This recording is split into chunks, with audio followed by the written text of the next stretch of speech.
Salut les gars, bienvenue pour cette session où on va continuer notre travail sur la papillon. Donc, vous pensez bien ce que je vous disais en fin de session la dernière fois. On a eu tout le principe, en tout cas quelques principes au niveau de nos jambes. On sait qu'on peut aller en demi-papillon, on peut rester en papillon classique, mais dans ce cas-là, ce qui est important, c'est notre cale qui nous permettra de monter. Quand on est en demi-papillon, on pense que la jambe qui est à l'intérieur de la mi-garde est certainement la plus importante parce qu'elle va nous servir à contrôler le fait que le partenaire puisse bouger ou pas. Donc, on fait un peu le principe de liane avec notre jambe.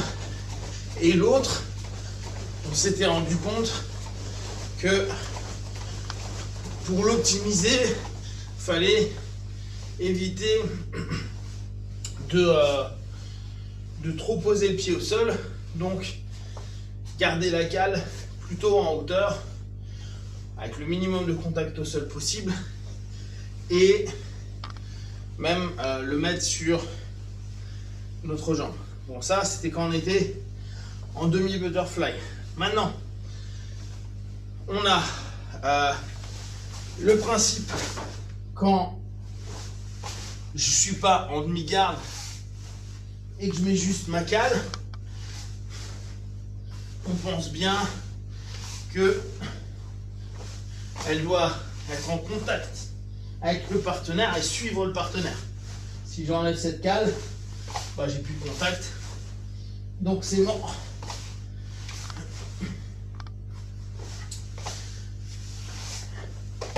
On pense à garder l'intérieur, donc le centre du partenaire. Certains vont souvent tenter de revenir prendre le centre pour faire un knee cut par exemple.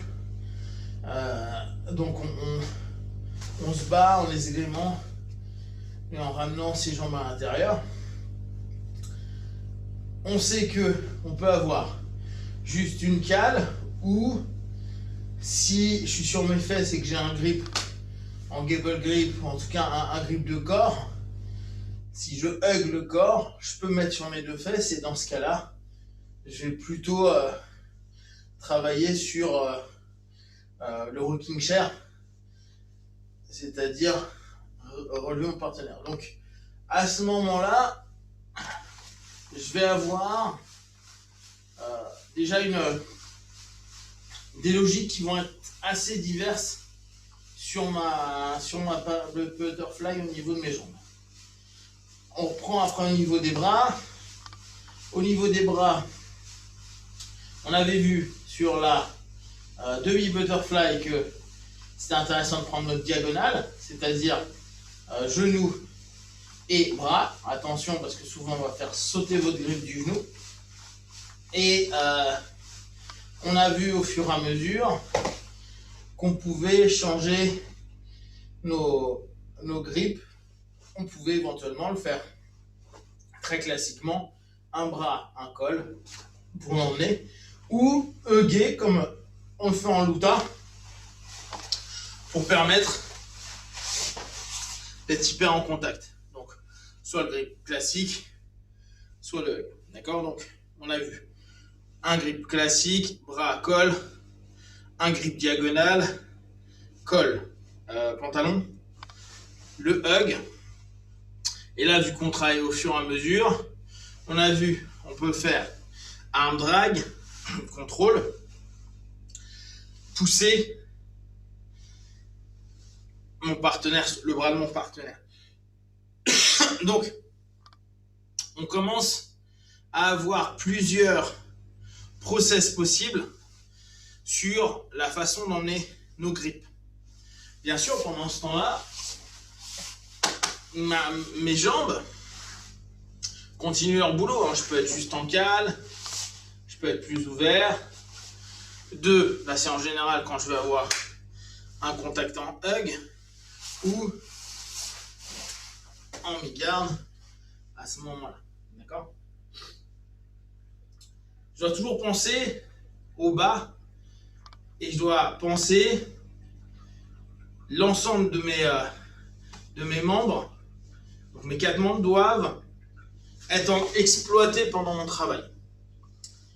Et ça, c'est bon pour la papillon, c'est bon pour l'ensemble du système technique qu'on met en place. Donc, on va bosser. Je vais vous remontrer ça en clair, histoire que vous puissiez vous faire un modèle au fur et à mesure de fonctionnement de votre petite garde. Ce que je vous disais. Hop. On est ici.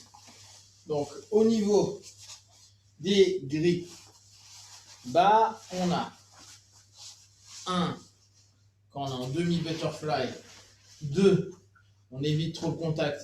Ça peut être bon, mais on a vu, hein, souvenez-vous que ça pouvait être vite contrôlé. Donc, on tente d'être plutôt sur un contact qui ne se pose pas au sol. Ok, on a vu ce type de contrôle. On fait attention si juste il veut serrer les jambes, il risque de casser notre structure. On a vu juste cale. Celle-ci est à l'extérieur. Attention, souvent on est éloigné, ce qui fait que nous, ça va nous demander de la force et c'est pas notre objectif. On peut avoir, bon, je vous montre de ce côté-là, pied qui va être au contraire en extérieur. On pense bien, toujours le même principe, hein, il faut que j'arrive à rentrer. Donc, ça nous fait des grippes de jambes qui sont intéressantes. Grippe de jambes, ça ne veut pas dire grand-chose, mais en tout cas, je suis en train d'avoir une structure de mes jambes. On pense toujours à ça. Je travaille, quel type de contact je veux, quel type de mouvement je suis capable de faire dans ces différentes configurations et qu'est-ce que je peux faire à partir de là. On a vu donc ce que je vous disais. Hop, tu peux décaler un tout petit peu. Voilà. Donc là, grip, colle, bras. Où on a vu le bras, on peut l'entraîner. Le bras, on peut le ramener. D'accord? Mon grip peut être plus classique quand je suis par exemple en demi en prenant le bas. Par contre, ce qu'on sait bien, c'est qu'ici, lui peut facilement m'attaquer et me faire sauter. Vous pouvez donc aussi faire ça. Là, il ne peut pas me le faire sauter. On a vu, donc, si j'ai mes deux, je peux hugger mon partenaire. Ou je peux remplacer mon contrôle de colle par un underhook. Ok? Ça commence à nous faire quelques options. Et quand vous les mêlez, ça vous fait un paquet d'options. Maintenant, ce qu'on va bosser aujourd'hui, ça va être de se dire, ok, qu'est-ce qui nous pose le plus problème quand on est sur un principe de papillon? Ce qui nous pose le plus problème, c'est la distance que va créer mon partenaire de moi, et moi, qui pour plein de raisons, notamment techniques, je vais galérer à rapprocher ou à m'approcher de mon partenaire. C'est bien sympa d'être ici, et tout à fait. Mon partenaire se lève, hop, moi je tente de bosser. C'est cool, mais regardez la distance que j'ai, à moins que j'ai des jambes fortes, longues, puissantes. Bref, en gros, on ne parle pas d'un gabarit normal. Ouais, je peux peut-être le faire voler. Il y a aussi, si je suis dans l'hyper bon timing, je peux le faire voler, ok. Mais techniquement parlant, on est moyen. Donc, ce qu'on va chercher, c'est que ce grip-là, il est sympa, on l'a vu, ça pourrait éventuellement te faire réagir, mais il est, au bout du compte, pour la papillon, assez peu constructive. Donc, on a vu lundi, mardi, l'importance du grip qu'on a, du grip de bras. Maintenant, on va voir l'importance de l'autre bras. Et ça, c'est intéressant pour toute notre jujitsu. Pour la Luda, c'est un peu différent.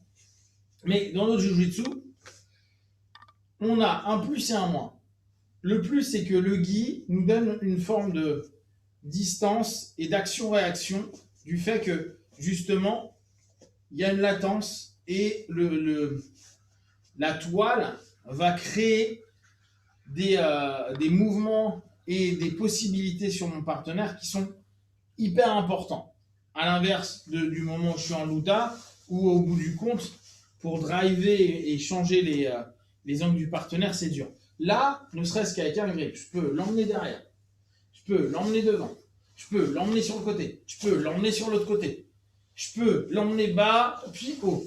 Bref, j'ai un ensemble de possibilités que je n'ai pas du tout quand j'ai mon bras là. Je ne peux pas l'emmener là, je ne peux pas le ramener là, je peux l'emmener devant, je peux l'emmener derrière. Ça réduit de 4, on va dire 4, on en a 2, moitié moins sur la luta. Ça, c'est un gros plus. Donc, c'est génial parce qu'on peut l'embêter, on peut tirer, on peut avancer. Le problème, c'est que dans tout ça, quand je vais saisir, justement, cette distance en plus et ce jeu que j'ai fait que la plupart du temps, regardez, il y a un temps entre le moment où je tire et le moment où il vient, ce qui est normal. Ça se diffuse et ça arrive. Ok ? Là, c'est immédiat. Il n'y a pas de temps. Sauf que on s'habitue en fait à garder cette espèce de distance. Et cette distance-là, regardez, ça fait un point de distance. J'ai un point de distance. Je peux mettre un point au niveau de la toile. Or, qu'est-ce que je vous ai dit tout à l'heure ? Il faut qu'on ait une forme de corps qui colle le partenaire quand on est en butterfly. Sinon, je vous dis, on peut y arriver sans coller. Mais sans coller, ça veut dire que physiquement, on a une aptitude. Donc, que quelqu'un n'a pas cette aptitude automatiquement, vu que c'est un plus pour certains, et d'autres ne l'auront pas. Par contre, ce que tout le monde peut faire, c'est d'aller chercher et coller. Et là, on revient un petit peu à ce qu'on fait en luta. Je vais vous faire de l'autre côté pour que vous puissiez voir, mais vous êtes d'accord que quand je vais hugger, là, je suis quand même vachement collé. Regardez la différence entre ici et là. C'est quand même énorme comme distance. Donc, souvent, là, on est en train de compenser en tirant de ouf. Tenter, alors bien sûr, on a des angles en plus, de le déséquilibrer pour y aller. Mais tout ça, c'est de la distance que lui peut tenter de contraindre, d'empêcher. Et en plus, exactement ce qu'il allait faire, me casser le grip. Alors que là, quand je suis ici, il n'y a pas de latence. Et là, pour qu'il me casse un grip, c'est compliqué. Et lui, ce qu'il voudra faire, c'est se barrer d'ici. Et là, vous regardez à quelle vitesse il est obligé de suivre. Vu qu'il n'y a pas de latence, c'est quand moi je descends, il descend. Là, quand moi je descends, je peux très bien ne rien emmener. D'ailleurs, ça nous arrive parfois en compète, on est un peu speed, on est chaud sur notre technique, on y va, et puis là, il y a genre, ça marche pas. Le mec nous a tenu la main, on nous empêche. Là, c'est pas le cas, d'accord ? Donc, mon grip que j'ai l'habitude de prendre au niveau des cols, je vais le modifier pour aller chercher derrière. Ah, c'est une lutte. Oui, c'est pas facile. Oui, c'est beaucoup plus facile d'aller saisir ainsi. On est complètement d'accord. Dans le process du butterfly, on va chercher plusieurs possibilités. Soit en haut. Et là, pour les copains judoka, vous allez aimer. Alors, surtout quand il a un shoyu roll haute qualité. Ce qui est cool avec le shoyu roll, c'est que vous pouvez prendre au niveau du patch. Le grip est vachement mieux. On a un petit plus là. D'accord ? Ça paraît tout con, hein, mais en plus, c'est vrai. En fait, alors, c'est un shoyu roll, donc c'est de la qualité. Mais il y a des mecs, ils prennent des kims ultra serrés en kim. Officiellement, ils n'ont pas le droit, mais bon, certaines ceintures noires, elles n'ont pas ce problème-là. Et quand on va les saisir, on galère incroyablement. Et en plus, je sais pas, ils ont des kims. Ça fait mal aux doigts quand on les saisit. Je sais pas ce qu'ils font dessus. Là, quand il y a un patch comme ça, c'est cool parce qu'il y a toujours un petit jeu. Et alors là, en plus, vu que c'est complètement une surface plane, ma saisie, elle est super forte. Donc, n'hésitez pas à attaquer les gens qui ont des cheveux rolls dessus. D'accord? Donc, on prend, bien sûr, hein, si on n'a pas, n'hésitez pas à aller sur le milieu. Levez, vous voyez, là, prenez, exploitez le fait qu'il y ait du jeu. Levez, grippez fort. Bon, grippe, hein, grippe de base. 1, 2, d'accord? Et je vais m'approcher. Ça va? Donc ça, c'est quand même assez chiant pour lui. Lui, s'il veut partir, ça va être compliqué. Hein. Ouais, il peut me pousser ma tête, etc., etc. Sauf que là, moi, je suis quand même hyper rentré. Vous avez vu comment il est obligé, lui, de se barrer sur l'arrière.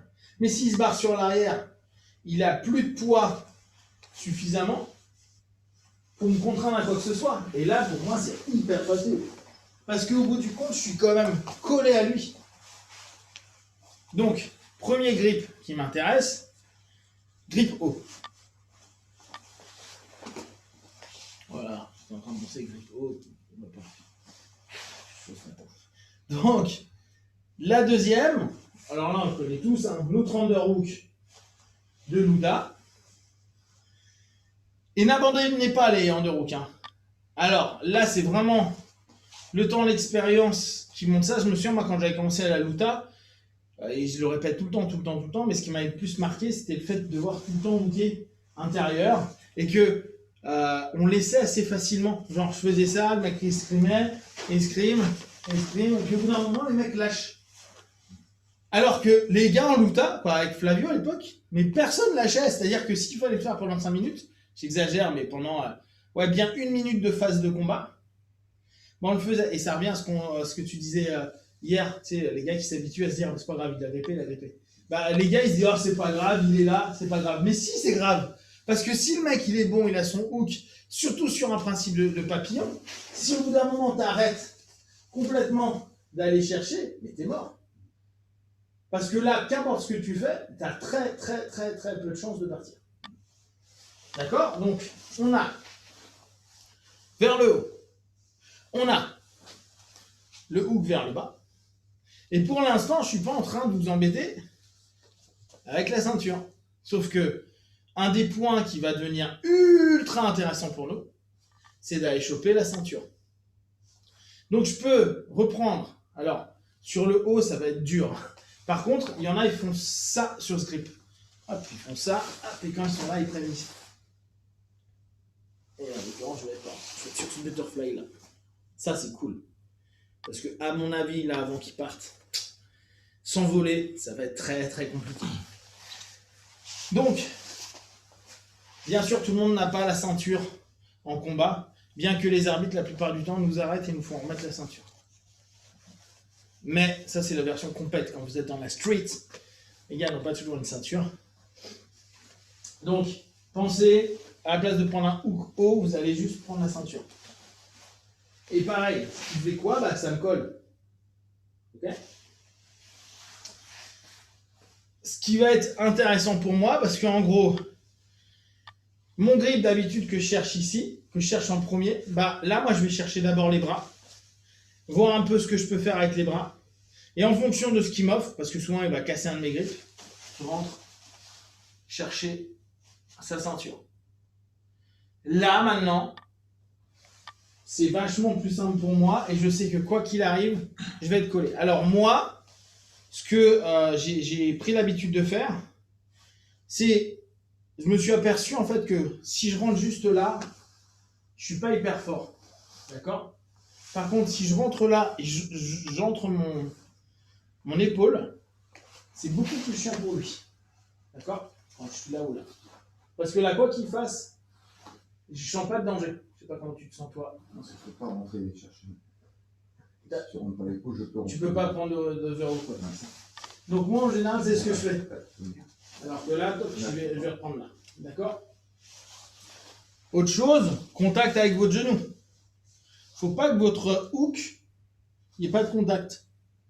Toujours un contact avec le corps. Je vous rappelle, évitez d'ouvrir trop. Tout le temps des contacts. Quand je vais être ici, c'est un des rares moments où je n'ai pas de contact, mais je ramène vers moi. D'accord? Là, pour lui, c'est compliqué de revenir. Voilà, mais s'il me pousse là, moi c'est plutôt cool. D'accord? Je peux aller sur ce qui m'intéresse en fonction du travail que je veux. Donc, on commence à avoir une structure qui ressemble à quelque chose. Je prends attention à comment je pose mes jambes. C'est vrai qu'on ne va pas avoir toujours de facilité à pouvoir mettre la jambe en demi-garde par exemple. Par contre, n'importe qui peut faire ça. Il est devant moi, je me mets comme ça, et dès qu'il lève sa jambe, je lève ma jambe. Je travaille avec. Je fais juste attention. En l'occurrence, je ferai moins intérieur, mais plus de cette façon-là, pour que dès qu'il a envie de travailler un peu, je puisse pousser au niveau de sa hanche, je puisse maintenir en bas, et pour ceux qui préfèrent la mi-garde, je puisse insérer ma jambe. D'accord? Donc je suis vraiment sur cette notion-là. Après, j'ai l'ensemble de mes grippes. 1, 2, 3, d'accord? Ou en bas. J'ai mon autre grip qui va être classique, underhook, over, ceinture. Dans votre tête, vous gardez tout le temps l'idée d'aller chercher la ceinture. C'est toujours plus simple. Bien sûr, quand vous êtes sur un début de lutte là, travail normalement, puis truc, n'hésitez pas, rentrez. Là, bien sûr, ça va pas être super pour lui. Là, il va vouloir se lever. Ça va être plutôt cool pour moi. Là, je peux repartir en rocking chair. Le fait d'insérer, c'est plutôt cool. Alors, j'étais en train de penser ça sur le rocking chair. Truc sympa.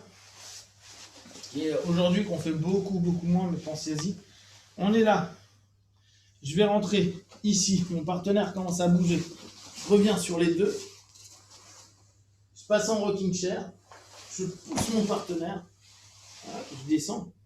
Et je remonte. Bon, je vais le faire tout cool. Hein. Et là, on a ce qu'on appelait à l'époque banana split.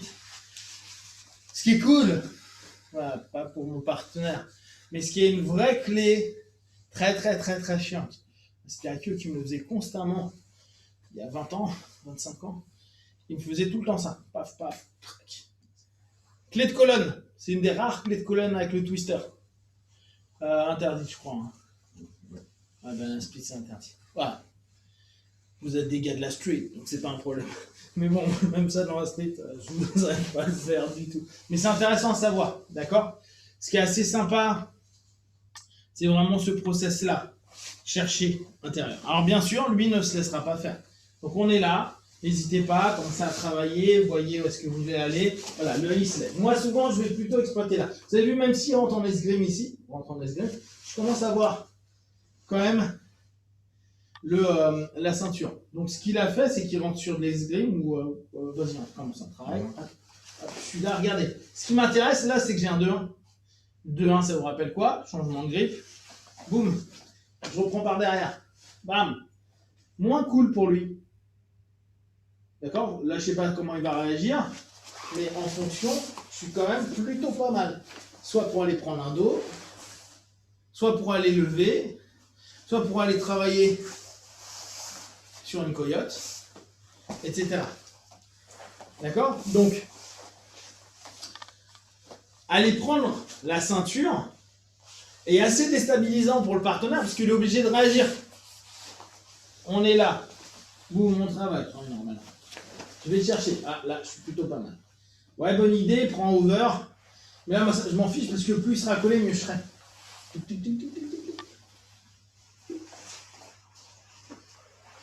Alors, petite chose qu'on va rajouter sur notre butterfly.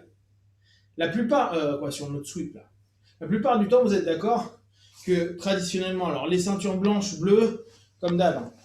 Hop, vous revenez. Pour les ceintures un peu plus avancées, vous allez faire la même chose, sauf que au moment où vous vous trouvez en haut, là, cliquez sur l'arrière. D'accord? Montez, cliquez. Ce qui vous permet d'avoir, quand le partenaire veut partir, lever les jambes et autres, lui, il a un sens qui est par ici. Donc souvent, il va tenter de bouger ses hanches, de venir partir sur l'arrière ou autre. Ça va dépendre des postures qu'il a. Donc je suis ici, je suis là, on est ici. Souvent, qu'est-ce que tu vas faire quand tu es là? Ils vont tenter de se barrer. Là, ce que je vais faire, c'est que je vais amener, kicker. Hop. Je suis là, je viens ici. Hop. Ça me crée énormément d'espace. Et mon partenaire, en fait, il ne peut pas revenir. Et en plus, vu qu'on va être vraiment dans la phase, le début de la phase de déséquilibre, on n'est pas en train de lutter à... Souvent le mec se tend à ce moment-là, mais plus il va se tendre, plus le kick, ça va l'emmener facilement derrière. Nous, ça nous laisse un espace, et on est vraiment, vraiment tranquille. Donc, je suis ici, hop, je commence à travailler, je commence à y aller. Là, mon partenaire, il fait ce qu'il veut. Souvent, on se fait comme si tu bossais. Voilà, on est là, je suis ici. Hop. Souvenez-vous, hein, rentrez loin, si ça ne marche pas, revenez et rentrez. On va avoir vraiment cette notion. Je lève, bon là il y a une réponse, donc je suis parti, souvenez-vous, hein, je pars, ça ne marche pas, je reviens. Je retire, je repars, j'amène et je kick. Ce qui va permettre à mon partenaire de perdre de l'équilibre. Donc on revient sur l'autre point qu'on a vu déjà lundi et mardi. Je suis ici, ma jambe, elle peut être à l'intérieur. Là, elle est intéressante, pardon, pas à l'intérieur, mais à l'extérieur de ma propre jambe. Ce qui est intéressant, c'est quand Fred me fait ça. Souvent, les mecs veulent tuer votre jambe. Donc dans ce cas-là, montez. Là, il ne peut plus rien faire. Par contre, moi, je suis un peu loin. Donc, je sais que pour l'instant, je ne vais pas aller l'attaquer à l'intérieur. Par contre, je peux, dès lors, moi, tuer sa main et commencer à pousser. D'accord? Et après, je vais pouvoir aller bosser en fonction. Donc, on fait attention à ne pas être forcément comme ça. Comme ça, si ça bloque, ce n'est pas forcément bon. Au départ, commencez dans ces types de postures. Après, vous pouvez revenir comme ça. Plus vous allez dedans et vous cherchez, plus vous pouvez passer dessous. Par contre, ça ne marche pas. Vous revenez toujours à l'intérieur. Et vous avez vu comment ça vous hisse encore plus à l'intérieur? Et après, vous pouvez retourner, finir votre job. Donc, on résume. On a un ensemble de possibilités liées à nos postures de jambes, nos grippes de jambes, grippes entre guillemets, crochet à ce moment-là. On va avoir un ensemble de possibilités par rapport à mes grippes. Le danger du grip, si on reste sur un principe que de kimono, c'est la distance que le kimono nous crée vis-à-vis de notre partenaire, sachant que là, on est dans une structuration qui doit être collée. Vachement plus luttée d'ailleurs. Donc c'est à nous de devoir rentrer. On peut y arriver maintenant en curl ici. Par contre, c'est à nous de nous imposer. Et pour beaucoup, c'est pas toujours hyper simple. Alors que d'aller saisir, et la première chose qu'on fait en jiu-jitsu, c'est le grip, va me permettre d'entraîner mon corps dans l'angle qui m'intéresse. D'accord? Donc on se souvient bien de ça. Grip, distance, angle. C'est parce que j'ai mon grip que je peux aller dans la distance qui m'intéresse. Si je suis là, vous êtes bien d'accord que je ne peux pas aller dans la distance proche. Étant donné que par essence, je me bloque moi-même par le gi. Là, je crée une ouverture. Là, je crée une ouverture. Là, je crée une ouverture. Et donc, je peux m'insérer. Et à partir de là, on bosse. On continuera de toute façon de main après main. Si vous avez des questions, vous les envoyez. On voit ça après au fur et à mesure. Donc, commencez à avoir une idée et une structure à mettre en place avec votre papillon pour un peu capter toutes les possibilités que ça peut créer. Pensez bien que à chaque angle, à chaque grip que vous allez prendre, vous allez avoir des opportunités différentes. Je vous dis à très vite. Os.